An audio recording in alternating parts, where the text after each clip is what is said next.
Bismillahirrahmanirrahim. Assalamualaikum warahmatullahi wabarakatuh. Jumpa lagi kita dan channel saya. Hari ini hari Jumaat, 3 hari bulan dah. 14 hari bulan. Hari Jumaat 14 hari bulan Julai, 14 hari bulan Ogos 2026 Masihi bersama dengan 1 Rabiul Awal 1448 Hijrah. Sekarang ni pukul 7.10 petang. Untuk video buat macam ni, saya nak review barang Shopee yang sampai pada pukul 4.40 petang tadi. Lepas Jumaat tadi lah. Okay. Dua barang Ni barang pertama. Tilufu apa hadiah?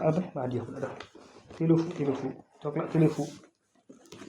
Ni coklat tilufu daripada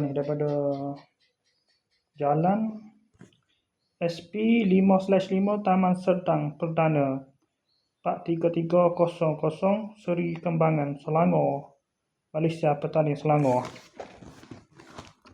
Coklat kau ni coklat tilufu ni. Oh, ada buku payah dan pisah. Sekejap. Okey, tilufu. Saya kotak dia ni. Kotak dalam ni macam ni lah. Dia ada bubble. Bubble itu dia balik dengan bubble gini. Dia pun buh saya kotak ni. Ni label dia ni.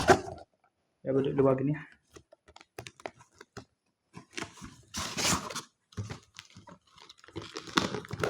Okey, satu baik pertama. Ni pula baik kedua. Dah tunggu ni. Batu batas tu kegap dia tahu ni. Kau budak kiring daripada Cina bagi budak. Tapi tulisan Cina tapi bagi Malaysia. Bagi stok Malaysia ada ni. Ni alamat kat belakang ni. 60 Jalan Perdagangan. 16 Taman Universiti Skudai Johor Bahru.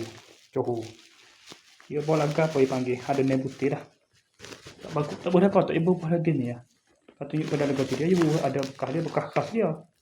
Dia bola ni putih nak biji dah ni. Belum begitu. Ni kira atas lalu dengan tengah buku-buku gini lah. Tak ada. Okey, sekian itu saja.